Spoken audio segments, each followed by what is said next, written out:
ආයුබෝවන් සුබ සන්ධ්‍යාවක්. සියලු සමීක්ෂණ වාර්තා නැවත නැවතත් තහවුරු කළ ලංකාවේ අංක 1 ප්‍රවෘත්ති ප්‍රකාශය. පැත්ත ගියත් ඇත්ත කියන හිරු සවස 6:55 ප්‍රධාන ප්‍රවෘත්ති ප්‍රකාශය සමගින් මම මදුෂාන්ත සිල්වා. මම රෝෂිනී විජේසූරිය මුලින්ම අවධානය දවස උණුසුම් කළ සිරස්තල වෙත.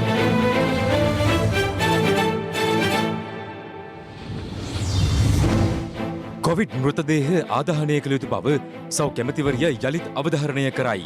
එම පැහැදිලි නිර්දේශය අප ක්‍රියාත්මක කරනවා. අද තවත් කොවිඩ් ආසාදිතින් 255ක් සෞඛ්‍ය මාර්ගෝපදේශ කඩ කරමින් කෑගල්ලේ පැවැත්වූ දානමය පින්කමකට ගිය 21 දෙනෙකුට කොවිඩ්. කොවිඩ් හමුවේ සිරවී සිටි විදේශගත ශ්‍රමිකයින් මෙරටට ගෙන්වා ගන්නයි බල කරමින් සමගි ජනබලවේගය වීතිබසී. දකුණු ආසියාවේ විශාලතම මත්පැති වැටලීම මෙරටින් වටිනාකම කෝටි 13ක්. ට්‍රම්ප් ආධාරකරුවන්ගේ විරෝධතා මැද අමරිකානු කොංග්‍රසය බයිඩන්ගේ ජය තහවුරු කරයි. නොසන්සුන්තාවෙන් සිව් දෙනෙකු මරුට.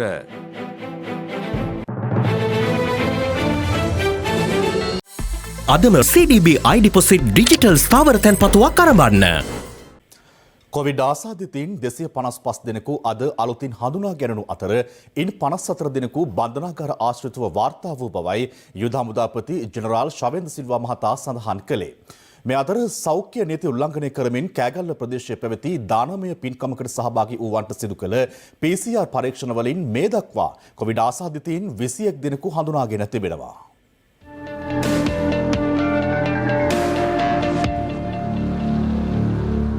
මහජන සෞඛ්‍ය පරීක්ෂකවරුන්ගේ අනුමැතියකින් තොරව කෑගල්ල වල්දෙනිය ග්‍රාම නිලධාරී වසමේ නිවසක පසුගිය 29 වෙනිදා පැවති දානමය පින්කමකට සහභාගී වූවන්ගෙන් සිව් දෙනෙකු කොවිඩ් ආසාදිත බවට තහවුරු වී ඇති අතර ඒ අනුව එම පින්කමට සහභාගී වූවන්ට සිදු කළ PCR සහ රැපිඩ් ඇන්ටිජන් පරීක්ෂණ වලින් මේ වන විට 21 දෙනෙකු කොවිඩ් ආසාදිත බවට හඳුනාගෙන තිබෙනවා. එම පින්කම සඳහා කෑගල්ල මහරෝහලේ දුරකථන ක්‍රියාකරවන්නිය සහ ඇගේ පවුලේ සමාජිකින්ද සහභාගී වී ඇති අතර ඔවුන්ටද කොවිඩ් ආසාදිත බවට තහවුරු වුණා. ඒ අනුව ඇගේ ආශ්‍රිතයින්ද සොයා විමර්ශන ආරම්භ කර තිබෙනවා. ගාල්ල බන්ධනාගාරයේ කාන්තාරන්දවියන් 34 දෙනෙකුට කොවිඩ් ආසාදිත බවට තහවුරු වී ඇති අතර එම බන්ධනාගාරයේ කාන්තා නියාමකවරියන් 17 දෙනාගෙන් 3 දෙනෙකුටද මේ වන විට කොවිඩ් ආසාදිත වී තිබෙනවා.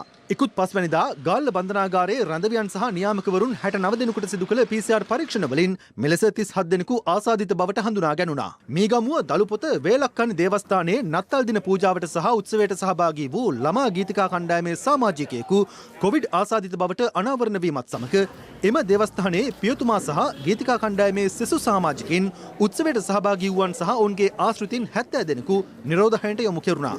මේ අතර බණ්ඩාරගම සෞඛ්‍ය වෛද්‍ය නිලධාරී බල ප්‍රදේශයට අයත් වල්ගම කර්මාන්ත ශාලාවකින් කොවිඩ් ආසාදිත රෝගී කාන්තාවක් හමු වීමත් සමග එහි සේවයේ නියුතු තවත් 63 දෙනෙකු ස්වයං නිරෝධහයට යොමු කර තිබෙනවා. දොම්පේ ගිරිදර ප්‍රදේශයේ පිහිටි තවත් ඇඟලුම් කර්මාන්ත ශාලාවකින් කොවිඩ් ආසාදිතින් 60 දෙනෙකු වාර්තා වී ඇති අතර අනිකුත් සේවකින්ගේ PCR පරීක්ෂණ අඛණ්ඩව සිදු කරන බවයි අප වාර්තාකරු පැවසුවේ. මේ දක්වා අදාළ කර්මාන්ත ශාලාවෙන් වාර්තා වන මුළු ආසාදිතින් ගණන 92ක්. මේ අතර මුහුණු ආවරණ නොමැතිව ඇහැලියගොඩ නගරයේ සැරිසරූ පිරිසකට ප්‍රදේශයේ සෞඛ්‍ය අංශ මෙලෙස උපදෙස් ලබා දුන්නා.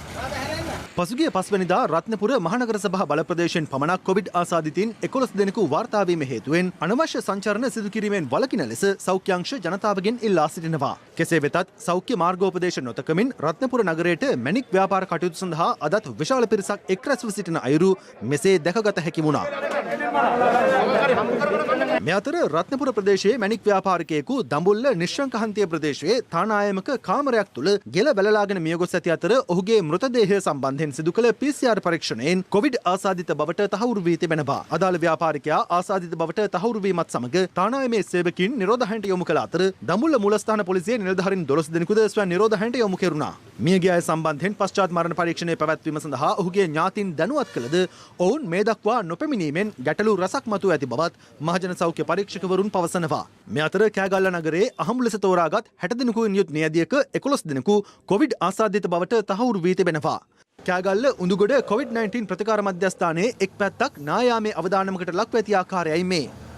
වේයන්ගොඩ නගර සභා නිවැසියන් වෙනුවෙන් PCR පරීක්ෂණ සිදු කළ අවස්ථාවේදී උණුසුම් තත්ත්වයක් හටගත්තේ මෙලෙසින්.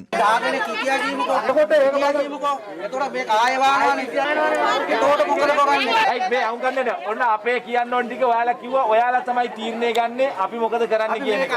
PCR කරන එක නෙමෙයි. අපි කුලී රස්සාව කරන්නේ. අපි මොනාරි ඔයා ගන්නද කියන්නකෝ. දැන් ඇයි ඕගොල්ලෝ PCR එකට යන්නේ නැත්තේ? ඒ කතාව වැඩක් නෑනේ. කෑම බීම හම්බෙන්නේ නැද්ද? කෑම බීම මොනවද හම්බෙන්නේ? ආල්ටයක් හම්බෙන්නේ. කොල්ල හම්බෙනවද? වතුරයි පරිප්පුයි දාලා තමයි උයන්න වෙන්නේ. අපිට සල්ලි නෑ අපි කුලී රස්සාව කරන්නේ. ඒක හිතන්නලා ටික. මේ අතර මෙරට සංචාරයේ යෙදෙන විදේශීය සංචාරකින් සඳහා සෞඛ්‍ය සේවා අධ්‍යක්ෂ ජනරාල්වරයා විසින් මාර්ගෝපදේශ මාලාවක් හඳුන්වා දී තිබෙනවා. ඊට අනුව මෙරටට පැමිණෙන සියලු සංචාරකින් සිය රටින් පිටවීමට පැය 96කට පෙර කොවිඩ් ආසාදිත නොවන බවට PCR පරීක්ෂණයක් මගින් තහවුරු කරගත යුතු වනවා. ඔවුන් ලක්ෂ 50කට නොඅඩු වූ කොවිඩ් ආවරණ සහිත රක්ෂණාවරණයක් ලබා ගත යුතු වන අතර මෙරටදී PCR පරීක්ෂණ 2කට හෝ 3කට පෙර ගෙවීමක්ද සිදු කළ යුතුයි. මෙරට රැඳී සිටින කාලය තුළ දැඩි සෞඛ්‍ය මාර්ගෝපදේශ අනුගමනය කළ යුතු අතර ඔවුන් සියලු දෙනාට පළමු දින 14 සිය හෝටල් තුළම රැඳී සිටීම අනිවාර්ය වනවා. සංචාරණය අවසන් කර පිටත්වීමට පැය 96කට පෙරත් එම සංචාරකින්ට PCR පරීක්ෂණයක් අනිවාර්ය වනවා. සංචාරක මඟ පෙන්වන්නන් රියදුරන් සහ සහායකින්ද පූර්ණ ලෙස ආරක්ෂිත උපාංගවලින් සැරසී සිටිය යුතු වන අතර එසේ නොමැතිවන අවස්ථාවලදී ඔවුන් දින 14ක් නිරෝධායනය කළ යුතු වනවා. අද එනවා ශ්‍රී ලංකාවට අරාබි එමිරේට් රාජ්‍යයෙන් සයිප්‍රස් රාජ්‍යයෙන් අද 202ක් ලංකාවට එනවා. මේ ආකාරයෙන් ශ්‍රී ලාංකිකයන් ලෝකයේ ඉන්න සෑම ප්‍රදේශයකින්ම හැකියික්මනේ අපි රැගෙනීමට කටයුතු කරනු ලබනවා. 1751ක් පමණ ශ්‍රී ලංකාවට පැමිණි අයවලුන්ගෙන් කොවිඩ් ආසාදනය වුණා. නමුත් එහෙව් කියලා අපි නැවැත්තුවේ නැහැ. ශ්‍රී ලාංකිකයන් අපි කෙසේ හෝ ශ්‍රී ලංකාවට රැගෙනීමට කටයුතු කරනු ලැබුවා. මිලියන 2කට ආසන්න ශ්‍රී ලාංකීය ජනතාවක් මේ සංචාරක ක්ෂේත්‍රය හා සම්බන්ධ වූ රැකියාවන් වල නියත වී සිටිනවා. ඉතින් මේ සංඛ්‍යාවට පසුගිය මාස 8 කාලය පුරාටද කිසිදු ආදායමක් ලබා ගැනීමට හැකියාවක් ලැබිලා තිබෙන්නේ නැහැ. ඒකින්ද අත්හදා බැලීමක් වගේ තමයි මේ සංචාරකයන් ලංකාවට ගෙන්වා ගන්න ලැබුවේ. මේ සාර්ථකත්වයක් ඇති වෙයි කියලා අපි බලාපොරොත්තු වෙනවා දැන්ට පේන ආකාරයට. මේ අතර 183 දෙනෙකුගෙන් සමන්විත තවත් යුක්‍රේන සංචාරකයන් කණ්ඩායමක් අද මත්තල ගුවන්තොටුපොළින් මෙරටට පැමිණියේ මේ වන විට ක්‍රියාත්මක සංචාරක වැඩසටහන යටතේ. මින් පෙර මෙරටට පැමිණි යුක්‍රේන සංචාරකින්ගෙන් පිරිසක් අද යලි සිය මව් රට බලා පිටත් වූ අතර ශ්‍රී ලංකාවේදී ලද අත්දැකීම් සම්බන්ධයෙන් අදහස් පළ කළේ මෙලෙසින්. මගේ පවුලේ 5 දෙනෙකු ලංකාවට අපේ පළමුවතාවටයි. ගත වූ දින 9 පුරා අපි ලංකාවේ රැඳී සිටියා. ලංකාවේ ආකර්ෂණීය ස්ථාන රැසක් නැරඹීමට අපි කැමැත්තෙන් හිටියේ. නමුත් එය විනෝදචාරිකාවක් බවට පත්වුණේ නැහැ. අපි හෝටලේ රැඳී සිටියා පමණයි. අපි බලාපොරොත්තු වුණේ මේක නෙමෙයි. අපි PCR පරීක්ෂණ කළා. මුවාපරණ පැළඳ සංචාරයේ දෙන්නත් එකඟ වුණා. ඒත් අපි ආයෙ ලංකාවට එනවා. මිලඟ වතාවේදීවත් ලංකාවේ ලස්සන බලන්න අපි බලාපොරොත්තු වෙන්න ඉන්නවා. මේ අතර ගෙවුණු පැය 24 තුළ ආසාදිතින් 522 දෙනෙකු වාර්තා වීමත් සමග මෙරට සමස්ත කොවිඩ් ආසාදිතින් සංඛ්‍යාව 46248ක් දක්වා ඉහළ ගියා.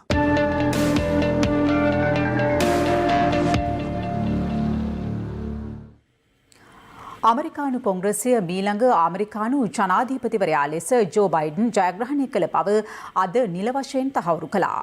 ඒ අදාළ රැස්වීම පවත්වන අවස්ථාවේදී ට්‍රම්ප් හිතවාදීන් විසින් කොංග්‍රස් මණ්ඩල ගොඩනැගිල්ලට කඩා වැදී සිදු කළ කලබලයෙන් අනතුරුවයි. මේ අතර ලෝක බලවතුන් රැසක්ම එම කලහකාරී සිදුවීම හා ට්‍රම්ප් පරිපාලනය දැඩිව විවේචනය කර තිබෙනවා. රතුමරතු ටොමාටෝ වැඩිම ලංකාවේ ඔරිජිනල් සෝස් MD ටොමාටෝ සෝස්. රට තුළ නීතිය ක්‍රියාත්මක වීමේදී ජනතා අවශ්‍යතාවයන් කෙරෙහිද අවධානය යොමු විය යුතු බව ජනාධිපති ගෝඨාභය රාජපක්ෂ මහතා පවසනවා. ජනාධිපතිවරයා මේ බව සඳහන් කළේ අද අරලියගහ මන්දිරයේදී පැවති වැඩසටහනකට එක්වෙමින්. ගම සමග පිළිසඳරක් තුළින් වැඩ සමග යලි ගමට වැඩසටහන අද පැවැත්වුණේ අරලියගහ මන්දිරයේදී. ජනාධිපතිවරයාගේ ප්‍රධානත්වයෙන් පැවැති ගම සමග පිළිසඳරක් වැඩසටහනේදී හඳුනාගත් ගැටලුවලට වැඩ සමග යලි ගමට වැඩසටහන මගින් පිළියම් ලබා දීම රජයේ අරමුණ වී තිබෙනවා. 2021 අයවැය යෝජනා වලින් පොදු ජනතාවට මොනවත් නැහැ කියලා අපිට චෝදනා කරනවා. නමුත් මතක තියාගන්න අපි කොයි වෙලාවෙවත් නිකන් සල්ලි බෙදන ව්‍යාපෘති පටන් ගත්තේ නැහැ. ඡන්දේ බලාගෙන හදපු වකුරක් කොමාවක් මේ අයවැය ලේඛනේ නැහැ. මේ අයවැය වින්ගන්නේ ගමේ ගොවිය, දීවරයා, කර්මාන්තකරුවා ගොඩනගන. අයවැය යෝජනාවලිය ක්‍රියාත්මක කරන්න විදේශීය උපදේශකයෝ, විදේශීය මූල්‍ය විශේෂඥයෝ අපිට අවශ්‍ය නැහැ. මේ අයවැය යෝජනා ක්‍රියාත්මක කරන්න ඉන්නේ අපේම රජයේ නිලධාරීන්. රජයේ නිලධාරීන් වන තමුන්නාන්සේලා ආණ්ඩුවේ අදහස තේරුම් ගන්න ඕන. පොතේ තියෙන දේවලුයි පරිපාලන රෙගුලාසි ජනතාව ඉල්ලන දේවලුයි අතර විශාල පරතරයක්. ඒවා ජනතාවගේ අවශ්‍යතාවලට ගැළපෙන ආකාරයට හසුරුවාගෙන වැඩ කරන අභියෝගය තමයි ඔබට බොහොම දෙනෙක් හිතනවා අපි රූලෙන් පිට නීතියෙන් පිට වැඩ කළොත් අමාරු වෙනවා. මොකද ව්‍යාපාරන ආණ්ඩුව මේ රටට කළ ලොකුම ද්‍රෝහිකම. මේ රටේ රජයේ නිලධාරීන් ජනතාවට සේවය කිරීම නිසා බන්ධනාගාරගත කරපු. අපි මේ තත්ත්වය තේරුම් අරගෙන තියෙනවා. අපි මේකට පිළියම උද්යෝගනවා. සත්භාවයෙන් කරන කිසිම නිලධාරියෙකු දඬුවමක් දෙන්න බැරි බවත් ඒ සඳහා අවශ්‍ය ව්‍යවස්ථානුකූලව ඒට ආරක්ෂාව ලබා දෙන්නත් අපි බලාපොරොත්තු වෙනවා. අද අපි ගමකට ගියත් සමහර ගමේ තරුණ තරුණියන් රජයේ රැකියාවන් බලාපොරොත්තු වෙනවා. ඒ අයට ගොවිතැන ගැන පාරම්පරික කර්මාන්ත ගැන විශ්වාසයක් නැහැ. මොකද ඔවුන් දැකලා නැහැ කෘෂිකර්මාන්තේ හරහා උන්ගේ පවුල් ඉහළට යනවා. අපි මේ තත්ත්වය වෙනස් කරන්නට ඕන. අපි ගොවියන්ට කියන වගා කරන්න කියලා. බෑ අර පාරම්පරිකව හදපු හේන් වලට යන්න දෙන්නේ නැහැ. අපේ රටේ කැලෑ ප්‍රමාණය වැඩි කරන්න ඕන කියලා. ඒ අයට ඔප්පු දෙන්නේ නැහැ. අපි කියනවා වැඩි කරන්න කියලා කිරි ගොවි.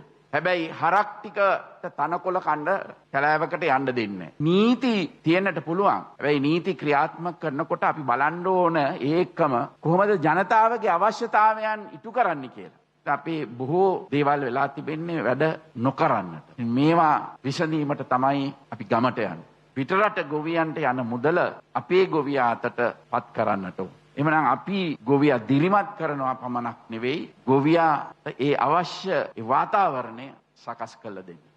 මෙහිදී ජනාධිපතිවරයා වෙත ජනතා ගැටලු ඉදිරිපත් කිරීමටත් අවස්ථාව හිමි වුණා.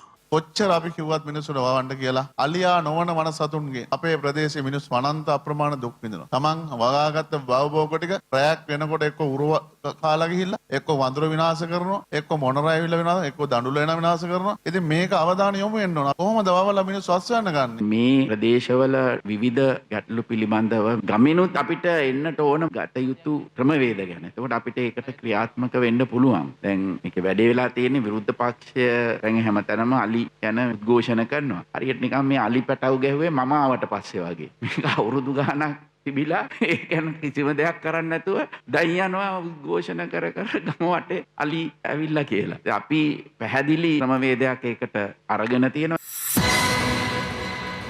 කොවිඩ් ආසාදිතව මේ යන පුද්ගලයන්ගේ මෘතදේහ ආදාහනය කළ යුතු බවට ලබා දී ඇති විශේෂඥ නිර්දේශ තවදුරටත් එලෙසම ක්‍රියාත්මක කරන බව සෞඛ්‍ය ඇමතිනි පවිත්‍රා වන්‍යාරච්චි මහත්මිය අද පාර්ලිමේන්තුවේදී ප්‍රකාශ කළා. ඇය වැඩිදුරටත් සඳහන් කළේ කොවිඩ් ආසාදිත මෘතදේහ ආදාහනය කළ යුතු බවට වෛරස විශේෂඥයන් කණ්ඩායමක් විසින් මේ වන විට නිර්දේශ ඉදිරිපත් කර ඇති බවයි. දවසේ පුවත දැනට කොවිඩ් රෝගයෙන් මේ යන පුද්ගලයන්ගේ මෘත ශරීර ආදාහනය කිරීම හෝ භූමදානය කිරීම පිළිබඳව නිර්දේශ ලබා දීමට පත් කළ විශේෂඥ කමිටුවේ නිර්දේශය වී තිබෙන්නේ කොරෝනා රෝගයෙන් මේ යන පුද්ගලයන්ගේ මෘත දේහ ආදාහනය කළ යුතු බවයි. එම නිසා එම පැහැදිලි නිර්දේශය අප ක්‍රියාත්මක කරනවා වගේම මෙවැනි භයානක වසංගතයකට මුහුණ දීමේදී එවැනි විශේෂඥ නිර්දේශයන් සමාජීය ආගමික දේශපාලනික හෝ වෙනත් කිසිම පුද්ගලික හේතුවක් නිසාවෙන් වෙනස් නොකරන බවත් කාරුණිකව සඳහන් කරනවා. Your ministry has appointed committee on the 24th of December and a report, it's an expert committee on virologists, a report has come out where it says that you can bury. So which committee report are you referring to? Because in fact that committee that your ministry appointed on the 24th of December refers to the earlier committee and says that those recommendations from the earlier committee were outdated. අපේ රාජ්‍ය අමාත්‍ය Sudarshani Fernando පුල්ලේ මැතිනියව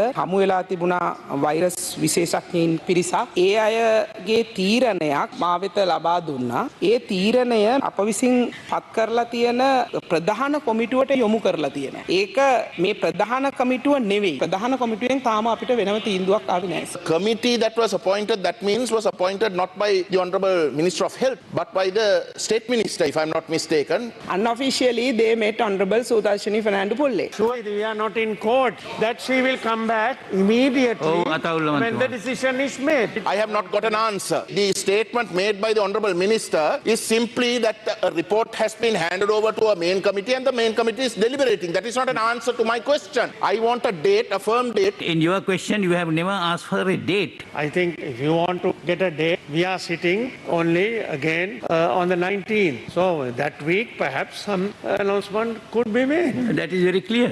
Yes. මේ අතර සමගි පෙරමුණේ නායක අසත් සාලි ප්‍රවෘත්ති සාකච්ඡාවක් ඇඳවමින් මෙලෙස අදහස් පළ කළා. තමුන්නාසලගේ ජනාධිපතිතුමාට කියලා අසත් සාලි අත්තරව ගන්නකො.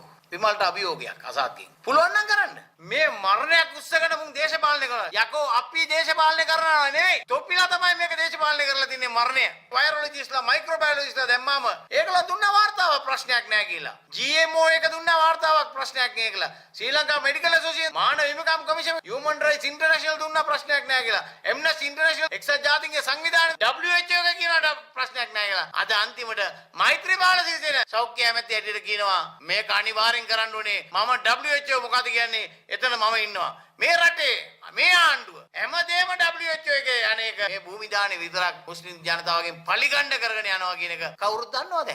මේ අතර ජාතීන් අතර වෛරය පැතිරීමේ චේතනාවෙන් අසත් සාලි පෙරේදා සිදු කළ ප්‍රකාශය සම්බන්ධයෙන් ඔහු අත්අඩංගුවට ගන්නා ලෙස යුක්තිය උදෙසා නීතිඥයෝ සංවිධානය අද අපරාධ පරීක්ෂණ දෙපාර්තමේන්තුවට පැමිණිල්ලක් ඉදිරිපත් කළා. 2007 අංක 56 දරන සිවිල් හා දේශපාලන අයිතිවාසිකම් පිළිබඳ ජාත්‍යන්තර සම්මුති පනතේ 3.1 වගන්තිය අනුව ඉතා පැහැදිලිව සඳහන් වෙනවා. ජනතාව අතර ආගමික වෛරය කුපිත ගන්වන ආකාරයේ ප්‍රකාශයන් සිද්ධ කිරීම බරපතල වරදක් මහාධිකරණයෙන් නඩු විභාග කළ යුතු වසර 10ක් දක්වා සිර දඬුවම් ලබා දිය හැකි වරදක්. මේ අසාස්සාලිගේ ප්‍රකාශයට ජනාධිපතිවරයා ඒ වගේම අග්‍රාමාත්‍යවරයා ප්‍රමුඛ මේ රජයට එල්ල කරන ලද බරපතල තර්ජනයක්. මොහුව වහා අත්අඩංගුවට ගැනීමට මේ ප්‍රකාශය හොඳටම ප්‍රමාණවත්. අසත් සාලිලා වැනි අන්තවාදී දේශපාලුවන්ට කටමැත දොඩවලා සිංහල ජන සමාජයට එරෙහිව මුස්ලිම් අන්තවාදයක් බිහි කරන්න අවස්ථාව ලබා නොදෙන්නේ කියලා පණිවිඩයක් අපි ලබා දෙනවා. අපි අවුරුදු 30ක යුද්ධයකට යොමු වෙලා ඉඳලා බොහොම අපහසුයෙන් නැගිටින්න හදන රටක්. අප වුණත් වෙනදට වැඩිය බොහොම කල්පනාකාරීව ඉවසීමෙන් යුක්තව කතා කරන්න ක්‍රියා කරන්න. ඒ නිසා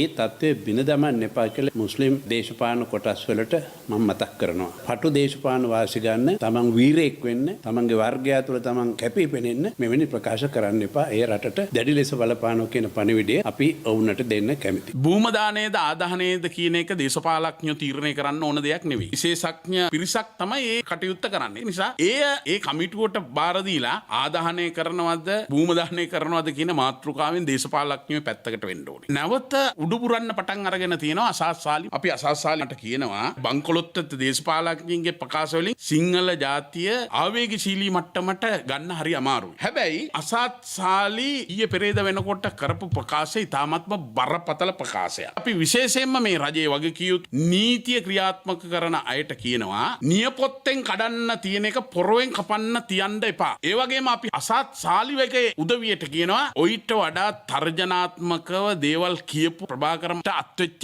ඉරණම දන්නවනේ. සාසාලි අපිට වන්දි ගෙවන්න තියෙනවා නම් ඒ වගේ තර්ජනයක් කරනවා නම් අපි බලනවා ඒ තර්ජනයේ පදනම මොකක්ද කියලා. සාසාලිව මම හිතන්නේ මුස්ලිම් ජනතාව ගණන් ගන්නවා කියලා. නමුත් ඒ ප්‍රකාශය තුලින් යම්කිසි කලබලයක් ඇති වුණොත් අපි ඉස්සෙල්ලාම අත්අඩංගුවට ගන්නේ අසාසාලි. මේ වගේ ප්‍රකාශයක් කරලා ඔහු අත්අඩංගුවට ගත්ත හැටිය ඔහු මුස්ලිම් ප්‍රජාවගේ වීරයෙක් බවට පත් වෙනවා. අපේ බුද්ධයන් ඉතාම හොඳින් කටයුතු කරනවා. දේශපාලඥයෝ ගැනත් ඒ වගේම මේ වගේ ප්‍රකාශ කරන මිනිස්සු ගැනත් අපි ඉතාම හොඳින් බලාගෙන ඉන්නවා. දවසේ පුවත කොරෝනා වෛරසය පැතිරීම වළක්වන්න සබන් යොදා දෑත් සෝදන්න. ආණ්ඩුව බිහිකිරීමට දායක වූ රටවිරුවන් මේ වන විට ආණ්ඩුවටම අමතක වී ඇතැයි විපක්ෂ නායක සජිත් ප්‍රේමදාස මහතා පවසනවා. ඔහු මේ බව සඳහන් කළේ විදෙස්ගත ශ්‍රමිකයින් මෙරටට ගෙන්වා ගන්නයි බල කරමින් අද පැවති විරෝධතාවකදී. කොවිඩ් ව්‍යාප්තිය මධ්‍යයේ සංචාරකයන් මෙරටට ගෙන්වනවා වෙනුවට විදෙස්ගත ශ්‍රී ලාංකික ශ්‍රමිකයන් කඩිනමින් මෙරටට ගෙන්වන ලෙස බල කරමින් මෙම විරෝධතාව අද පස්වරුවේ පැවැත්වුණේ බත්තරමුල්ල විදේශ සේවා නියුක්ති කාර්යාංශය ඉදිරිපිටදී.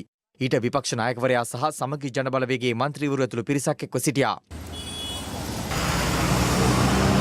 බොහෝ තානාපති කාර්යාල තමන්ගේ රාජකාරී යුතුකම් ඉෂ්ට කරන්නේ නැහැ. ඒ රටවල් වල විදේශ ශ්‍රමිකයින් අද හාමතේ ඉන්නේ. ඉන්න තැනක් නැහැ. ඇත්ත වශයෙන්ම මේ රජය කෙලෙහිගුණ දක්වන්නට ඕන. මේ ආණ්ඩුව බිහි කරන්නට පුදුම කාර්යභාරයක් ඉෂ්ට කරේ රටවිරුවන්. පුරවැසිය ආරක්ෂා කරන වගකීම පැහැරලා තිබෙන්නේ. ආණ්ඩුවට රටවිරුවන් අමතක වෙලා තිබෙනවා රාජ්‍ය බලය ලබා ගත්තයින් පස්සේ. අද වෙන විට මේකත් ව්‍යාපාරයක් කරගෙන හෝටල් වලින් නවතින්න ඕන. හෝටලෙන් ලක්ෂ 2ක් විතර ආය කරනවා. අද ආණ්ඩුවට සල්ලි වේදම් කරපු ව්‍යාපාරිකයෝ සමහර මාධ්‍ය ප්‍රධානියෝ මේකෙන් හම්බ කරනවා. අපි කියනවා රට විරුවන්ට මෙහෙම සලකන්නද 69 ලක්ෂය ඡන්දෙ දුන්නේ. මිලියන 10000ක විතර අරමුදලක් මේ විදේශ සේවා නිකුත් කාර්යාලයට තියෙනවා. නමුත් ඒ රටට එන්න ඕනේ කියලා ලක්ෂ සංඛ්‍යාත පිරිසක් ඉල්ලුම් කරලා තියෙද්දි එය ගෙන්නා ගන්න නැතුව ඒ කොරෝනා කරානාවක් කරගෙන යනවා. මුලින්ම මේ ෆේස් මාස්ක් එකෙන් හම්බ කරන්න පටන් ගත්තා. ඊළඟට සැනිටයිසර් එකෙන් හම්බ කරන්න පටන් ගත්තා. ඊළඟට PCR එකෙන් හම්බ කරන්න පටන් ගත්තා. ඊළඟට ඇන්ටිජන් එකෙන් හම්බ කරන්න පටන් ගත්තා. ඊළඟට දැන් පටන් අරන් තියෙනවා මේ නිරෝධායනය හරහා කරගෙන යන්න.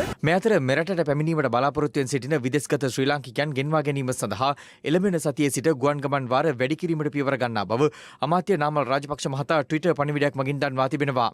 ඔවුන් සියලු දෙනාට රජයේ නිරෝධායන මධ්‍යස්ථාන වෙත යොමු විය හැකි බවයි එහි දැක්වුණේ. මේ අතර විදේශගත ශ්‍රමිකයින් මෙරටට ගෙන්වීමේදී ආක්‍රමිකතාවක් සිදුව ඇති බවට අද පාර්ලිමේන්තුවේදීද අදහස් පළ වුණා. රාජ්‍ය අමාත්‍ය අරුන්දික ප්‍රනාන්දු මහතා පැවසුවේ එම තත්ත්වය වහාම නිවැරදි කළ යුතු බවයි. දැන් මැති සභය විශේෂාංගය.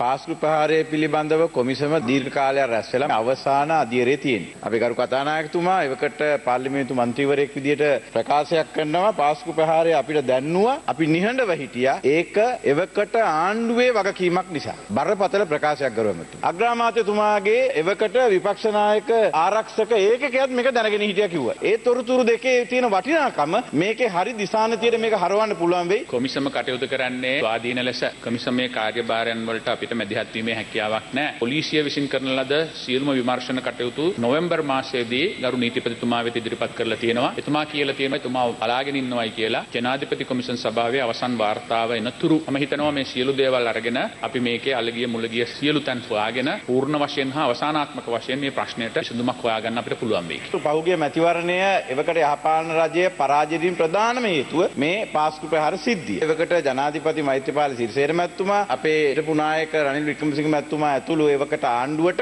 මේ චෝදනාව තියෙනවා. මේකට මෛත්‍රීපාල සිරිසේන මැතිතුමා බිත්තියට හේතු වෙලා ඉන්නවා කියලා අපිට පේනවා. එතුමා හරි නැත්නම් යහපාලන ආණ්ඩුව හරි නැත්නම් වෙන පාර්ශවයක් මේ තුල ඉන්නවද කියන එක හොයාගන්න සත්භාවයෙන් ඔබතුමා හරි දන්න තොරතුරු ටික ලබා දීම සුදුසු නොවේද? මේක අපි නිශ්චිත ඉලක්ක හොයාගෙන මේ උන්ව වර්ධිකාරයෙන් කරන්නයි කියලා අපි කරන්නේ නැහැ මේක. ස්වාධීන ලෙස සාක්ෂි හොයාගෙන ගිහිල්ලා වර්ධිකාරයෝ හොයාගන්නට ඕන, නිවැරදිකාරයන්ව මුදා හරින්නට ඕන, ඇත්තටම වගකීව යුතු අය වග කියන්නට. මේක දේශපාලනීකරණය කරන්න හොඳ නැහැ. මේක වෙන ජාතිවාදී අපිට අවශ්‍ය මිනිස්සු තෝරගෙන ඔවුන්ට මේක පටවන්න හදනත් හොඳ නැහැ. මොකද එහෙම කරොත් ඒක බරපතල දෙයක් වෙන්න පුළුවන්. ජනාධිපතිතුමා කිසිසේත්ම වැරද්දට සම්බන්ධ වෙච්ච කිසිම මිනිස්සෙකුට කිසිම ආකාරයකින් නිදහසක් දෙන්න හරි ඒකට මැදිහත් වෙන්න බලාපොරොත්තුවකුත් නැහැ. අහිංසක මිනිස්සු පස්සේ පන්නන්න හේතුවකුත් නැහැ. වාර්තා ගණනාවක් තියෙනවා. හිටපු ජනාධිපතිතුමා පත් කරපු ජනාධිපති කොමිෂන් වාර්තාවක් තියෙනවා. වර්තමාන ජනාධිපතිතුමා පත් කරපු වාර්තාවක් තියෙනවා. නමුත් එකක්වත් පාර්ලිමේන්තුවට එවන්නේ.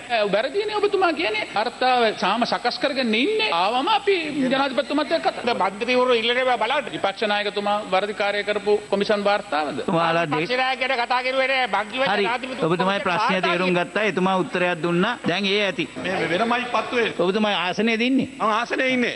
ඔබතුමා වගේ මමත් ආසනයේ ඉන්නේ. ගරු කතානායකතුමනි අපි කතා කරනකොට පොඩ්ඩක් බලන්න ඔබතුමා ඇහෙන්නේ නැහැ වගේ ඉන්නවා. නැගිටලා කෑ ගහනවා මෙතන ඉඳගෙන. දැන් මේ අපේ මේ සභානායකතුමා මතු කළේ දැන් ඊයේ පෙරේදා ජනාධිපතිතුමා විසින් පත් කරපු දේශපාලන පරිගැනීම් පිළිබඳව කොමිෂන් වාර්තාවක් බාර දුන්නා. ඒ වාර්තාව තවම පාර්ලිමේන්තුවට ඉදිරිපත් කරලා නැහැ. ඒකනේ. ඒකයි ඉල්ලුවේ. ඒක ඔබතුමාත් කියන්න ඕනේද? එතුමා කිව්වා ඒක බාරගත්තා. සජිත් ඉරේ දාන්න හදනේ කොහොම හරි කීරියල් යමතුමාත්. ඉතින් එහෙම කියන්නේ එතකොට හරි.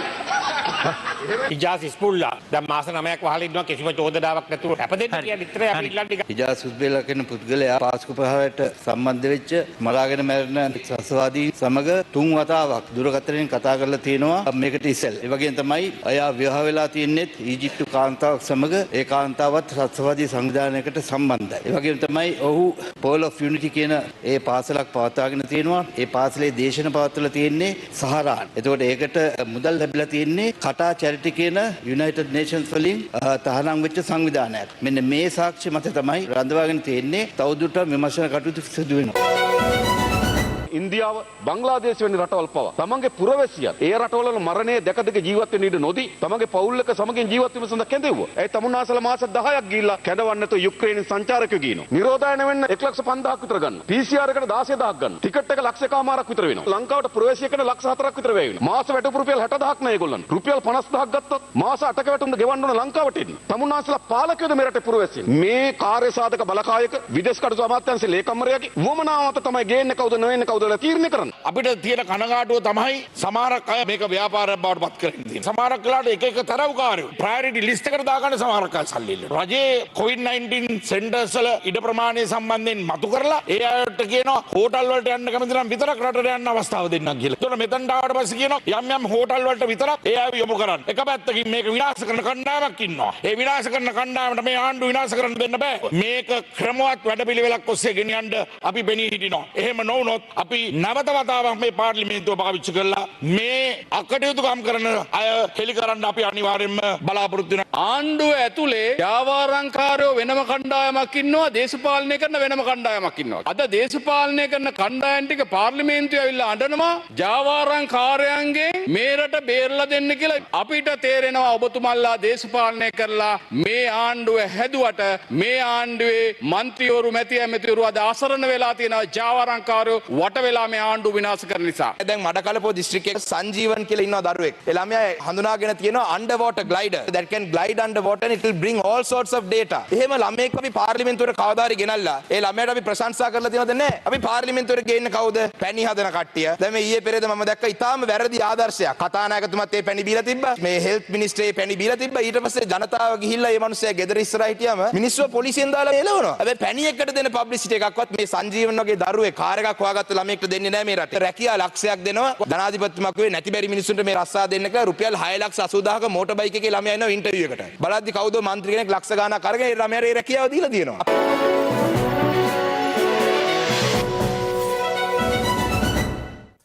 සිය තැන්පතු මුදල් ලබා ගැනීමේ සටන අද සිට යළි ආරම්භ කරන බව ETI තැන්පත්කරුවන් සුරකීමේ සංවිධානය පවසනවා.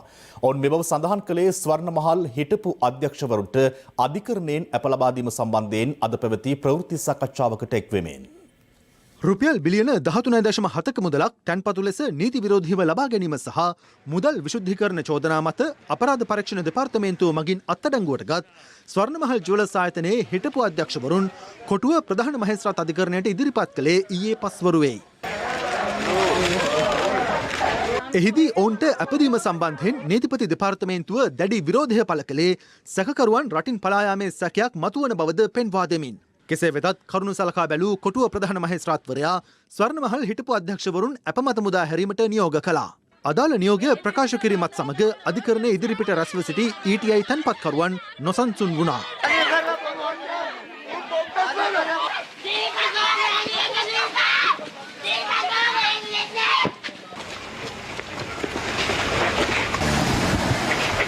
මේ අතර ස්වර්ණමහල් හිටපු අධ්‍යක්ෂවරුන්ට අප ලබා දීම සම්බන්ධයෙන් ETI තැන්පත්කරුවන් ඇතුළු විවිධ පාර්ශ්ව අදහස් පළ කළා. අවුරුදු 3 අපි පාරේ සටන් කරලා තමයි අවසානට නීතිය ක්‍රියාත්මක කරන පසුබිමට ගෙනාවේ. ඒතර අපි බලාපොරොත්තු වුණා අඩුම වශයෙන් වුන් දවස් 14කට හරි රක්ෂිත බන්ධනාගාරගත කරයි කියලා. නමුත් එවන්නක් සිදු වුණේ නැහැ. අපි දැක්ක පහුගිය දවස්වල අල්ලස් ලබා ගත්තයි කියලා රක්ෂිත බන්ධනාගාරගත කරලා තියෙනවා. ඒතර අල්ලසක් ගත්තා කියලා ඒ ආකාරයට බන්ධනාගාරගත කරනවා නම් මේ බිලියන 33ක් වංචා කරලා එක දවසක්වත් ඔවුන් රක්ෂිත බන්ධනාගාරගත කළේ නැහැ. පොඩි මිනිහට මේ රටේ ක්‍රියාත්මක වෙන නීතිය ලොකු මිනිහට ක්‍රියාත්මක වෙන්නේ නැහැ. කොහොම ආණ්ඩුව කියන්නේ එකම රට එකම නීතියත් අපි දකිනවා එක දෙයක් නාලක එදිරිසිංහ එළියේ හිටියේ. අපිට තොරතුරු ලැබිලා තියෙනවා. එතුමා එළියේ ඉඳන් බොහොම ලස්සනට ඉතාමත් සූක්ෂම ආකාරයට අවශ්‍ය නීතිඥවරු මුණ ගැහිලා අවශ්‍ය මිල මුදල් අවශ්‍ය තැන් වලට බිය පැහැදම් කරලා අවසානට ඇවිල්ලා බාර වුණා. අවසානයේ මේ තැන්පත්කරුවෝ අසරණ වුණා. එදිරිසිංහලා තැන්පත්කරුවන්ට කොකා පෙන්නලා ඔවුන්ගේ සුපෝගභෝගී වාහනවල යන්න ගියා. වෙන කිසි දෙයක් නෙමෙයි අපි ඉල්ලන්නේ. අපි පරිස්සමට කියලා මහ බැංකුවේ ලියාපදිංචි කරේ විශ්වාසයෙන් ETI ආයතනයේ තැන්පත් කළ අපේ මුදල් ටික අපිට අරන් දෙන්න කියලා කියන්නේ. ලයික මොබයිල් ආයතනයේ වික්ක දීපල නැවත රජයට පවරා ගන්නට පුළුවන් කියලා කොමිසම නිර්දේශ නිකුත් කළා තියෙනවා. මේ විකිණීම නීති විරෝධී කියලා. එහෙමනම් ඇයි තවත් මේව ප්‍රමාද කරන්නේ? ව්‍යාපාර ආණ්ඩුවෙන් කිසිම සාහනයක් ලැබුණේ නැහැ. මේ ආණ්ඩුවට ඡන්ද දාලා කතරේ ගාලා අපේ ජනතාව සියල්ලම කබලෙන් ලිපට වැටුණා. ඒ අතර දෙන අල්ලන්න නිකුත් කරාට පස්සේ අපිට අපිට සාහනය ලැබෙගිලා අපිත් එක සෙල්ලමක් කරා. තුෂා ඉවරලා යනකොට මුර දාලා අත්ත ලල්ලගෙන මේ හොරු අතර දෙනාව හරියට අපිව බල්ලේලනවා ගෙලවලා අරුන් අතර දෙනාව පාවද දාන්න නැති විතරයි. ඇයි දෙයනේ මේම කරන්නේ අපිට? පකාව දුන්නා සෙන්ට්‍රල් බැංකුවට රෝටිය 11ක් දීලා තන යට ගහන්න. තාම මේ ඔරු ටික රකින්න එපා. ඇති. ජනාධිපතිතුමනි අපිට නඩු කියන සල්ලි නැහැ. හැබැයි උතුමා මේකට අපිට සාහනය ලැබෙලා දුන්නේ නැත්තම් ගරු ජනාධිපතිතුමනි කවුරු ආවේ නැතත් කමන්නේ. උතුමා ළඟට එල වැටෙනවා මම. උතුමාගේ සාහනයක් ලැබෙනකම් බන්ධනාගාරේ බස් එකක් ගෙනාවා. අපි හිතුවා බන්ධනාගාරේ බස් එකට දාලා යවයි කියලා. නෑ. බන්ධනාගාරේ බස් එක ගෙනාවා අපිව නොමග යවන්න. මේක මාර වංචාවක් කෙරේ. ජනාධිපතිතුමනි නැවත වරයක් කියනවා. දැන් අපේ දේශෙල්ල බලන්න. ඉදිරිසිංහ පවුලට නීතියෙන් යම් ලිස්සායාමක් තිබුණත් යම් ගැලවීමක් තිබුණත් අපි කියන්න කැමති ඔවුන්ට මේ ස්වභාව ධර්මයේ කිසිදු ඉඩක් ඇත්තේ නෑ. මේ අහිංසක මිනිස්සුන්ගේ දුක් වේදනාවන් වලට සෝසුසුම් වලට ඒ කඳුලැල් වලට ඔවුන්ට වන්දි ගෙවන්න සිද්ධ වෙනවා. බිලියන ගාණක් මිනිස්සුන්ගේ මුදල් වංචා කරපු මේ උදවියට මේ විදියට අප ලැබීම පිළිබඳව අපි මවිත වෙනවා කනගාටු වෙනවා. අපරාධ පරීක්ෂණ දෙපාර්තමේන්තුව විසින් අධිකරණයට ඉදිරිපත් කරපු බී වාර්තාවේ තියෙන දෝෂ සහ බී වාර්තාවේ තියෙන අඩුපාඩු මත තමයි මේ තීන්දුවට විනිසුරුවරුන් එළබෙන්නේ. බලපත්‍රයක් ලබා දුන්න පමණින් කළු මුදල් සුදු කරන්න ත්‍රස්තවාදයට සම්බන්ධ මුදල් මේ රටට ගෙනීමට ඒ බලපත්‍රය පාවිච්චි කරනවා නම් එවැනි බලපත්‍රයක් නිකුත් කිරීම පිළිබඳව මහ බැංකුව සම්බන්ධයෙන් වහාම පරීක්ෂණයක් ආරම්භ කරන්න ඕනේ. අපිට පේන්නේ නැහැ ඉතින් මේ පරීක්ෂණය තුළ එවැනි දෙයක් සිද්ධ වෙයිද කියලා. අපි කියන්න කැමති සක්විතට ක්‍රියාත්මක නීතිය ඇයි එදිරිසිංහ පවුලට ක්‍රියාත්මක නැත්තේ? දැන් මේ වෙද්දි විපක්ෂයේ කතා පෙට්ටි ටිකේ ස්විච් ඔෆ් වෙලා තියෙනවා. ඒ ස්විච් ඔෆ් වෙන්න හේතුවත් අපි දන්නවා. බොහොම අමාරුවෙන් අවුරුද්දක් පුරාවට සිදු කරපු ජනාධිපති කොමිසම් සභාවල මේ නිර්දේශ ජනතාවට හිතවාදී විදියට රටේ නීතිය අනුකූලව අධිකරණය හමුවේ විභාග වන නඩු බවට පත් කරන්න මැදිහත් වීමක් කරන්න කියලා අපි රජයෙන් බොහොම කරුණාවෙන් ඉල්ලා සිටිනවා. අලුත්ම ලොකු සයිස් ටීවී එකක් ගන්න. ලොකු හුවමාරු වට්ටම් හිමි කරගන්න. සිංගර් එකෙන්ම පමණයි.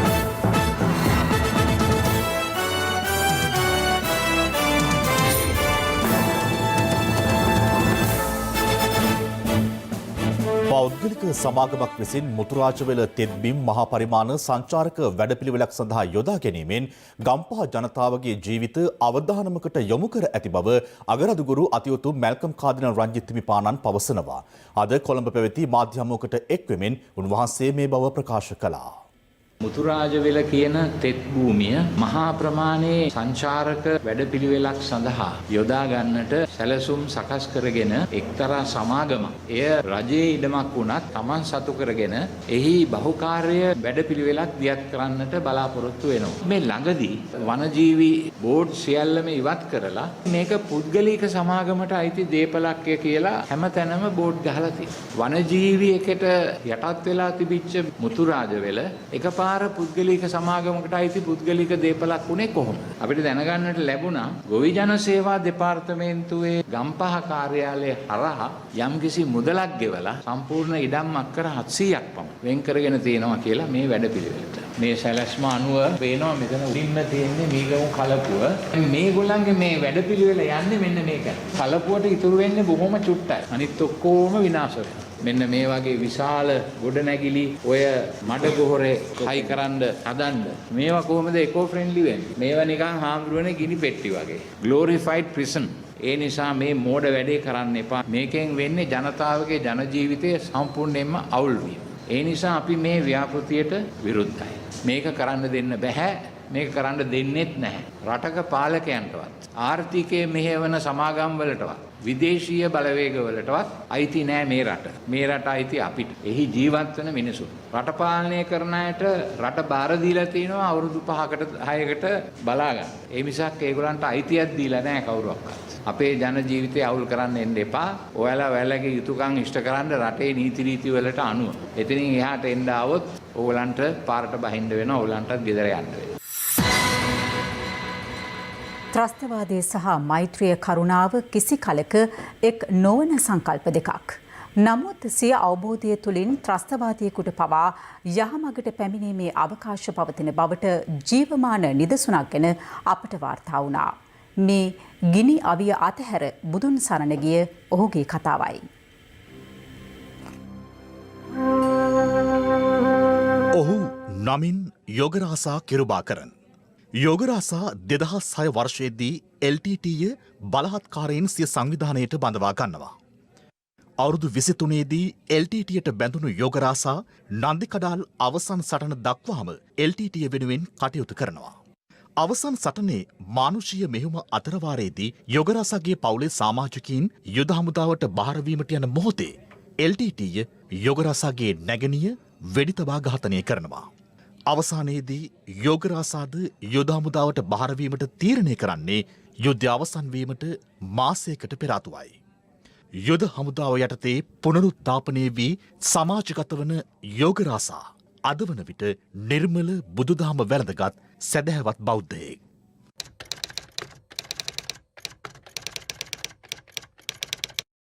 මගේ හිතට විදියට නම් මැරිලා දිනකොට මට හිතා ගන්න බෑ. අපි වෙඩි තියෙන දේ ගියා. සිංහල මිනිස්සු 200ක් මැරුණා කියලා අපිට සතුටු. ඒතරම් බයිරයක් තිබුණා. ඒක අපිට කියලා දීපේ.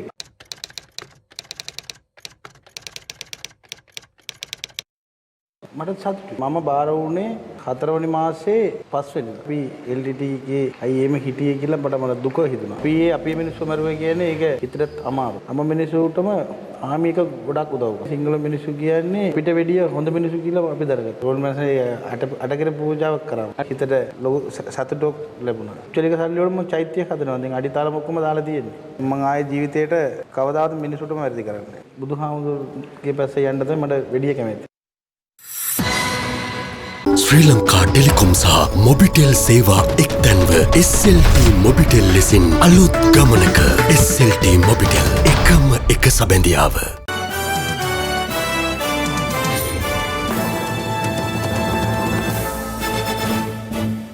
දැන් රටවටා හිරු.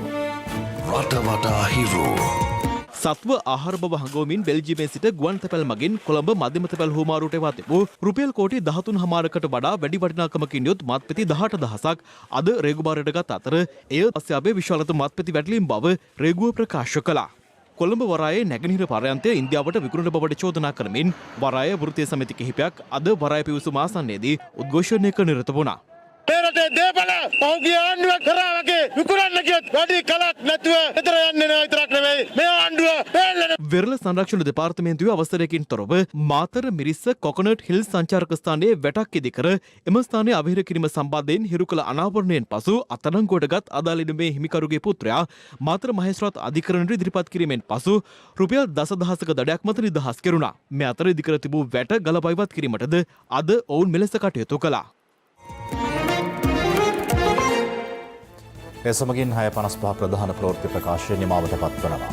පැත්ත නොගත් ඇත්ත දැනගැනීමේ අයිතිය තවදුරටත් තහවුරු කරගන්නට ඔබේ ජංගම දුරකථන ජාලය අනුව තිරේ දිස්වන පරිදි හිරු ප්‍රවෘත්ති SMS සේවාව සක්‍රිය කරගන්න.